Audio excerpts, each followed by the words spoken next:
શ્રીકૃષ્ણાય નમસ્તસ્મૈ ય સાક્ષાત ધર્મનંદનઃ ભુવિ ભૂત્વા હરત્યંતસ્તમસ્તમ ઇવાં સુમા. સતાનંદ સ્વામી કહે છે કે હું ભગવાન શ્રી હરિને નમસ્કાર કરું છું. એ ભગવાન શ્રી હરિ કેવા છે તો કહે છે કે અત્યારે આ લોકમાં ધર્મદેવ થકી જેમનું પ્રાગટ્ય થયું છે તો કે જેમ પૂર્વ દિશામાં પ્રાતઃ કાળે સૂર્યોદય થાય અને સમસ્ત અંધકાર નાશ પામી જાય, એમ જીવાત્માના હૃદયમાં રહેલ અજ્ઞાન રૂપ અંધકારને નાશ કરવામાં સૂર્યની સમાન એવા મારા ઈષ્ટદેવ ભગવાન શ્રી કૃષ્ણને હું નમસ્કાર કરું.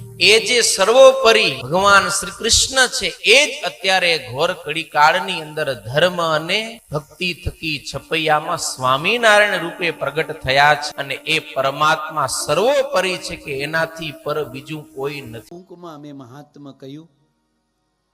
હવે હું તમને શિક્ષાપત્રીના પહેલા શ્લોકનું વિવેચન કરીને સમજાવું છું.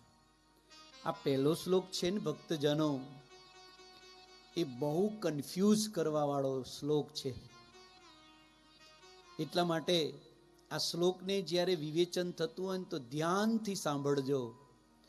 ઘણા હરિભક્તો આ શ્લોકની અંદર એવા ગૂંચાઈ જાય છે ને એવા અટવાઈ જાય છે કે સ્વામિનારાયણ ભગવાન કોણ છે ને એ એનાથી વિસરાઈ જાય છે. ભગવાન શ્રી હરિ પોતે સ્વસ્વરૂપનું ધ્યાન લગાવી ડાબા પગ ઉપર ઢીચણ ઉપર પોતે પત્ર લઈ, પોતે હાથથી ડાબા હાથથી કલમ લઈ અને પોતે પહેલો શ્લોક લખી રહ્યા છે. વામે યસ્ય સ્થિતા રાધા શ્રીષ્ય યસ્યાસ્તિ વક્ષસી વૃંદાવનમ વિહારંતમ વૃંદાવનમ વિહારંતમ શ્રી કૃષ્ણં હૃદિ ચિંતયે કૃષ્ણં હૃદિ ચિંતયે વૃંદાવનમ વિહારંતમ શ્રી કૃષ્ણં હૃદિ ચિંતયે વૃંદાવન વિહારંતમ શ્રી કૃષ્ણં હૃદિ ચિંતયે વામે યસ્ય સ્થિતા રાધા શ્રીષ્ય યસ્યાસ્તિ વક્ષસી વામે યસ્ય સ્થિતા રાધા શ્રીષ્ય યસ્યાસ્તિ વક્ષસી વામે યસ્ય સ્થિતા રાધા શ્રીષ્ય યસ્યાસ્તિ વક્ષસી વામે યસ્ય સ્થિતા રાધા શ્રીષ્ય યસ્યાસ્તિ વક્ષસી હે વૃંદાવનમ વિહારંતમ શ્રી કૃષ્ણં હૃદિ ચિંતયે વૃંદાવન વિહારંતમ શ્રી કૃષ્ણં હૃદિ ચિંતયે હે વૃંદાવનમ વિહારંતમ શ્રી કૃષ્ણં હૃદિ ચિંતયે વૃંદાવન વિહારંતમ શ્રી કૃષ્ણં હૃદિ ચિંતયે હે શ્રી કૃષ્ણં હૃદિ ચિંતયે શ્રી કૃષ્ણં હૃદિ ચિંતયે. ભગવાન શ્રી હરિ પહેલા શ્લોકની અંદર એમ કહે છે કે હું ભગવાન શ્રી કૃષ્ણનું ધ્યાન કરું છું.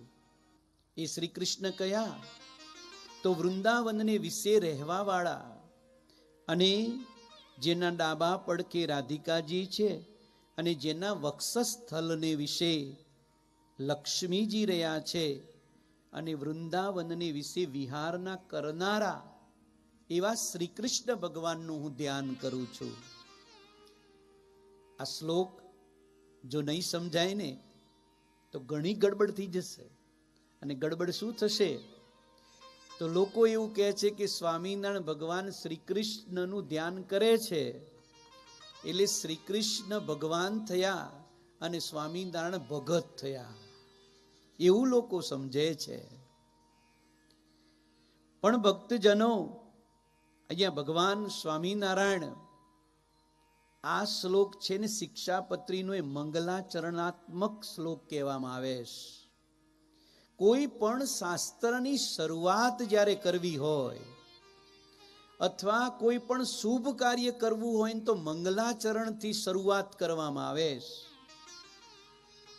જો હું કથાની શરૂઆત કરું, કોઈ પણ વક્તા કથાની શરૂઆત કરે ને તો મંગલાચરણ કરે ને કરે જ. એવી રીતે કોઈ પણ જગતના શાસ્ત્રોની રચના થઈ છે ને, ચાહે પછી રામાયણ હોય, મહાભારત હોય, ભાગવત હોય, ગીતાજી હોય, કોઈ પણ શાસ્ત્ર હોય તો એની અંદર મંગલાચરણ આવે ને આવે. એ મંગલાચરણાત્મક શ્લોક છે.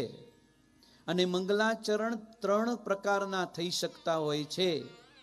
એક આશીર્વાદાત્મક, નમસ્કારાત્મક અને વસ્તુ નિર્દેશાત્મક, આમ 3 પ્રકારના મંગલાચરણો હોય છે. અને કોઈ પણ ગ્રંથ હોય ને ભક્તજનો, તો એ ગ્રંથની અંદર મંગલાચરણ જો એક આવે ને તો એ સી ગ્રેડનો ગ્રંથ કહેવાય. જે મંગલાચરણની અંદર 2 મંગલાચરણ ગ્રંથની અંદર આવતા હોય તો એ મધ્યમ કહેવાય. અને જે ગ્રંથની અંદર 3 મંગલાચરણ આવે ને એ સર્વશ્રેષ્ઠ અને ઉત્તમ પ્રકારનો ગ્રંથ કહેવામાં આવે છે. તો શિક્ષાપત્રીની અંદર 3 મંગલાચરણ છે. તમે જોજો, પહેલો શ્લોક મેં ગાઈ બતાવ્યો. બીજું, શિક્ષાપત્રીના બરાબર મધ્યની અંદર 108મો શ્લોક છે. એ પણ શ્રી કૃષ્ણ ભગવાનના મંગલાચરણ રૂપી ભગવાન સ્વામિનારાયણ બોલ્યા છે. સ શ્રી કૃષ્ણ પરબ્રહ્મ ભગવાન પુરુષોત્તમ ઉપાસ્ય ઈષ્ટ દેવોન સર્વભીર્ભાવ કારણ. 108મા શ્લોકમાં વળી ભગવાન સ્વામિનારાયણ શિક્ષાપત્રીની અંદર શ્રી કૃષ્ણ ભગવાનને યાદ કરીને મંગલાચરણ કર્યું છે. અને શિક્ષાપત્રીનો 212મા નંબરનો છેલ્લો શ્લોક એ તમે વાંચ્યો હશે અને તમને બધાને મોઢે પણ હશે. 212મા નંબરનો શ્લોક શું છે? નિજાશ્રિતાનાં સકલાર્તિહંતા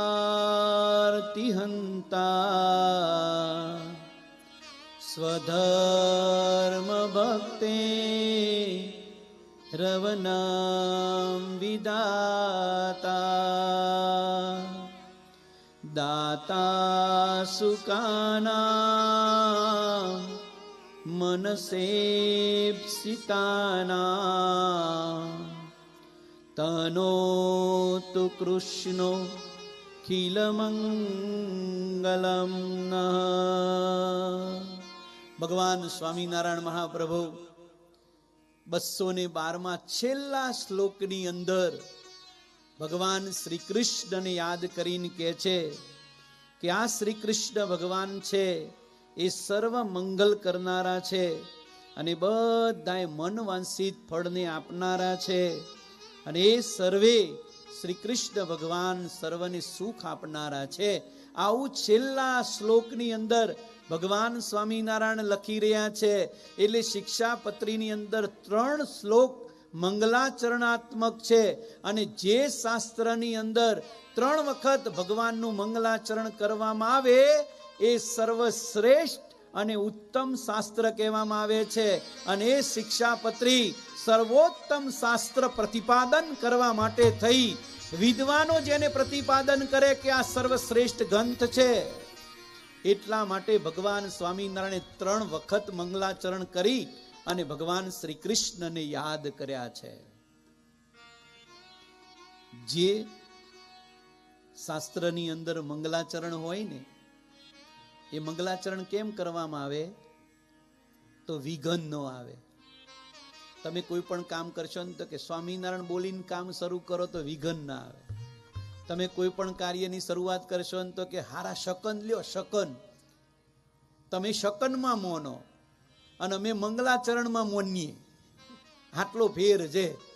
અમારે કોઈ પણ શુભ કાર્ય કરવું હોય ને તો ભગવાનના નામથી, ભગવાનની સ્મૃતિ સહિત અને ભગવાનના ગુણ કીર્તનો ગાઈ અને મંગલાચરણ કરીને કોઈ કાર્ય કરીએ ને તો એની અંદર વિઘન ન આવે. અને તમે બધા શુકન જુઓ, બિલાડી આડી ઉતરી કે પાછા વરી જો. કોઈ વિધવા બેન જતા હોય તો કે શકન હારા ન થયા. આ બધું ડોશી પુરાણોનું મેલો હવે એક બાજુ, અને શાસ્ત્ર સંમત જે વાત છે ને એના ઉપર માન્યતા લાવો. એટલે મંગલાચરણ એટલા માટે કરવામાં આવે છે કે વિઘન ન આવે, બીજું શિષ્ટાચાર, અને ત્રીજું અનુકરણ કરવા માટે થઈ અને મંગલાચરણ કરવામાં આવે છે. અનુકરણ. ભગવાન કહે છે કે હું જો મંગલાચરણ કરીશ ને તો પાછળના જેટલા વક્તાઓ આવશે ને બધા મંગલાચરણ કરીને કથાની શરૂઆત કરશે. અમને શીખવાડવા માટે થઈને ભગવાને મંગલાચરણ કર્યું છે. અને શિક્ષક જોજો, તમે સ્કૂલમાં જાઓ ને તો તમે શિક્ષકને જોશો ને તો ખબર પડશે કે શિક્ષક છોકરાઓને ભણાવતો હોય ને તો કે એકડ એકો બગડ બેયો તગડ ત્રણો, આવું શિક્ષક શીખવાડતા હોય. તો શું શિક્ષકને એકડ બગડ તગડ નહીં આવડતું હોય? અને તમે એમ માનીને આવતા છોકરાને પાછો ઘરે લાવી દો કે આ સાહેબને તો કશું આવડતું નથી, હજુ એકડો જ એ પોતે જ ગૂંઠે છે, તો સાહેબને શું આવડતું હશે? પણ એવું નથી. છોકરાઓને શીખવાડવું છે ને એટલે શિક્ષક હારે હારે ઘૂંટે છે અને હારે હારે બોલે છે. એવી રીતે સ્વામિનારાયણ ભગવાનને આપણ બધાને શીખવાડવું છે ને એટલા માટે ભગવાનનું મંગલાચરણ પોતે કરી રહ્યા છે કે હું મંગલાચરણ કરીશ તો પાછળના માણસો મંગલાચરણ કરશે. અને દુનિયા છે ને અનુકરણમાં માનવા વાળી. તમે જોજો, એક બેન સારી સાડી લાવે ને તો પછી એવા કલરની બીજી 10 બેનો લાવી દે. અને તમે ફેશન જોજો, એક જણ એવા વાળ કપાવે ને તે ગામમાં પછી એ ચાલુ. આપણે આપણી બુદ્ધિ લડાવતા અનુકરણમાં જ માની એક કર્યું એટલે બીજાએ કર્યું એટલે ત્રીજાએ અનુકરણ કર્યા કરો. એટલે ભગવાન સ્વામિનારાયણ કે અનુકરણ વાળી જ આ પ્રજા છે, એટલે આવી રીતે જ અમને શીખવાડવું પડશે. એટલે એક કાકા હતા. એ કાકા સાયકલની અંદર ઓઇલિંગ કરતા હતા. ઓઇલની કૂપી લઈ અને આમ અંદર પિચકારી મારતા હતા. એટલે એમનો છોકરો નાનો એવો કે પપ્પા શું કરો છો? તો કે આ સાયકલ છે ને એની અંદર કચર કચર કચર અવાજ આવે છે, એટલે જ્યાં અવાજ આવતો હોય ને તમે ઓઇલ કરી દો ને એટલે અવાજ જતો રહે. એમ કે હા ભલે. કાકા બપોરે પછી ખાધું, ખાઈ પીને લાડવા દબાઈને પછી હુતા. નાક બોલવા લાગ્યા, નસકોરા. અને અમુક ના તો એવા બોલે ને તમારે. અને કુદરતે જબરી કડા કરીશ તમે કે તમે હુતા હોય ને બીજો અવાજ થાય ને તો તરત તમે જાગી જાઓ. પણ એક વેત જ છેટું છે આમ, પણ તમે આમ ગડર ભડર જેમ જોયું, જેમ પેલી નર્મદા કેનાલ ઉપર પેલું ફટફટિયું મૂકવામાં આવે ને એમ જવા દીધું હોય. પણ જો એક જ વેત છેટું છે ને, પણ જાગી નહીં જાઓ તમે. કોઈ પોતાના નસકોરાથી ડિસ્ટર્બ થઈને જાગશે નહીં. બીજો અવાજ થયો ને તો તરત ડિસ્ટર્બ થઈને જાગી જશે. આ કુદરતની કમાલ નથી? આ ભગવાન નથી? તો ઓલ્યા એ નાક બોલાવાના ચાલુ કર્યા હો. અને ઓલો છોકરાને ખબર પડી, એ કીધું તું પપ્પાએ કે કોઈ જગ્યાએ અવાજ આવતો હોય ને આવો તો ઓઇલિંગ કરી દઈએ એટલે બંધ થઈ જાય. એ તરત જ ઓલી કૂપી લઈ આવ્યો અને કૂપી લઈને આવીને પપ્પાના નાકમાં પટ પટ પટ 2 પિચકારીઓ મારી જ દીધી. બોલ્યા જાગી ગયા, હું કરેશ? તો કે તમે તો કીધું તું અવાજ આવે એટલે ના 2 પિચકારી મારી દેવાની. તો કે પણ મારા નાકમાં નહીં. તો કે તમારે શીખવાડવું પડે ને મને. એટલે આવું બધું અનુકરણમાં જુદું જુદું ન થઈ જાય ને એટલે સ્વામિનારાયણ ભગવાને આપણને શીખવાડ્યું કે નાકમાં નહીં, ઓલી સાયકલમાં કે હિંચ કે કદર કચર થતું હોય ન્યા ઓઇલ નખાય. એવી રીતે ભગવાન સ્વામિનારાયણ કહે છે કે હું જો મંગલાચરણ કરીશ તો પાછળના માણસો મંગલાચરણ કરશે, ભગવાનનું સ્મરણ કરીને કાર્યની શરૂઆત કરશે. હું જો કાર્યની શરૂઆત ભગવાનના સ્મરણથી કરીશ તો મારા સંતો ભક્તો બધા જ ભગવાનના નામ સ્મરણથી શરૂઆત કરશે તો એના જીવનમાં એને ક્યારે વિઘન નહીં આવે. એટલા માટે થઈ ભગવાન સ્વામિનારાયણ મંગલાચરણથી શરૂઆત કરે છે. હવે વાત રહીએ કે ઘણા માણસો એવું કહે છે કે સ્વામિનારાયણ ભગવાન એ શ્રી કૃષ્ણ ભગવાનનું ધ્યાન કરે છે. નો, શ્રી કૃષ્ણ ભગવાનનું ધ્યાન સ્વામિનારાયણ ભગવાન નથી કરતા. જો શ્રી કૃષ્ણ ભગવાનનું નામ કેમ લખવું પડ્યું છે શિક્ષાપત્રીમાં, તો કોઈ પણ ભગવાન જ્યારે હયાતમાં હોય ને ત્યારે એવું ન કહી શકે કે મારું ધ્યાન કરજો. આવું કોઈ ભગવાન ન લખી શકે. આ પરંપરા જ નથી અને સિદ્ધાંતિક વાત જ નથી. રામચંદ્ર ભગવાન થયા તો રામચંદ્ર ભગવાનને લંકામાં જવું હતું, સેતુ બાંધવો હતો, તો રામચંદ્ર ભગવાને રામેશ્વરનું લિંગ પધરાવ્યું અને રામેશ્વર ભગવાનના લિંગની પૂજા કરી અને પછી એ શુભ કાર્યની શરૂઆત કરી. તો ભગવાન રામચંદ્રજીએ લિંગની પૂજા કરી તો શું મહાદેવજી ભગવાન થઈ ગયા, રામચંદ્ર ભગવાન ભગત થઈ ગયા? એવું ના હોય. શ્રી કૃષ્ણ ભગવાન જ્યારે હયાતીમાં હતા ત્યારે શ્રી કૃષ્ણ ભગવાન દ્વારિકામાં એક ભગવાન વિષ્ણુની ચતુર્ભુજ મૂર્તિ પૂજતા હતા. દરરોજ ભગવાન શ્રી કૃષ્ણ વિષ્ણુ ભગવાનની પૂજા કરતા હતા. અને એ જ મૂર્તિ આજે રવાપુર કરીને કોઈ ગામ છે એ બાજુ દક્ષિણમાં, એની અંદર એ મૂર્તિ આજે પણ છે કે શ્રી કૃષ્ણ ભગવાન જે પૂજા કરતા હતા. તો હવે શ્રી કૃષ્ણ ભગવાન જે મૂર્તિની પૂજા કરતા હતા તો શું શ્રી કૃષ્ણ ભગવાન ભગત થઈ ગયા અને શું વિષ્ણુ ભગવાન એ ભગવાન થઈ ગયા? ના ભક્તો, આવી ભૂલ ન કરતા. જ્યારે ભગવાન મનુષ્ય શરીરે હોય ને ત્યારે મનુષ્યના જેવું જ આચરણ કરે, મનુષ્યના જેવું જ વર્તન કરે. ક્યારે એવું ન કે મારી પૂજા કરજો, ક્યારે એવું ન કે ભગવાન કે હું જ ભગવાન છું મારું ધ્યાન કરજો, એ વેલિડ જ નથી. એટલા માટે સ્વામિનારાયણ ભગવાન શ્રી કૃષ્ણ ભગવાનનું નામ આપે છે. અને બીજા નંબરમાં આપણા સંપ્રદાયને કયો સંપ્રદાય કહેવાય છે? ઉદ્ધવ સંપ્રદાય. કોને સ્થાપ્યો તો? રામાનંદ સ્વામીએ.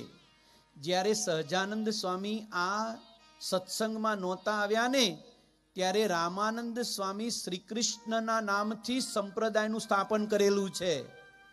સ્વામિનારાયણ ભગવાન જ્યારે નહોતા ત્યારે રામાનંદ સ્વામીએ આ સંપ્રદાયને ઉદ્ધવ સંપ્રદાય તરીકે અને ઈષ્ટદેવ તરીકે રામાનંદ સ્વામીએ કૃષ્ણ ભગવાનને પોતે મૂકેલા છે. અને જ્યારે સહજાનંદ સ્વામી નહોતા આવ્યા ત્યારે રામાનંદ સ્વામી એમ કહેતા હતા શ્રી કૃષ્ણનું ભજન કરો, શ્રી કૃષ્ણનું ભજન કરો. અને શ્રી કૃષ્ણની મૂર્તિ પધરાવવામાં આવતી હતી અને આપણો સંપ્રદાય શ્રી કૃષ્ણના નામથી ઓળખાતો હતો.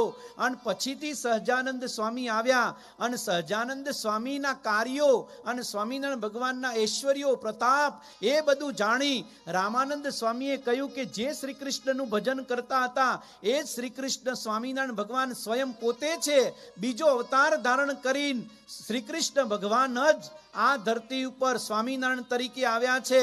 એટલે આજ પછી હે સંતો, હે ભક્તજનો, આજ પછી સ્વામિનારાયણ સંપ્રદાયમાં એ જ શ્રી કૃષ્ણ ભગવાનનું બીજું સ્વરૂપ એ સહજાનંદ સ્વામી છે. એટલા માટે હવે શ્રી કૃષ્ણ ભગવાનની જેમ સહજાનંદ સ્વામીને માનજો. એટલે આપણો સંપ્રદાય પહેલેથી શ્રી કૃષ્ણને માનવા વાળો છે.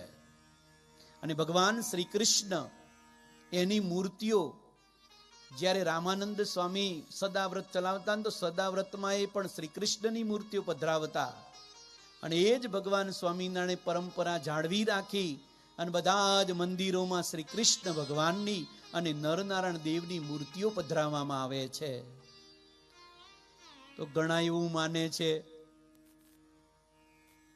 કે સ્વામિનારાયણ ભગવાન શ્રી કૃષ્ણનું ધ્યાન કરે છે. નો નો નેવર, પોતાનું જ ધ્યાન કરે છે. શ્રી કૃષ્ણ ભગવાન છે એ જ સ્વામિનારાયણ છે, અને સ્વામિનારાયણ છે એ શ્રી કૃષ્ણ છે, એટલે પોતે સ્વસ્વરૂપનું ધ્યાન કરે છે. અને એકવાર સ્વામિનારાયણ ભગવાન અસલાલીની અંદર સભા ભરીને બેઠા છે. એ સમય મુક્ત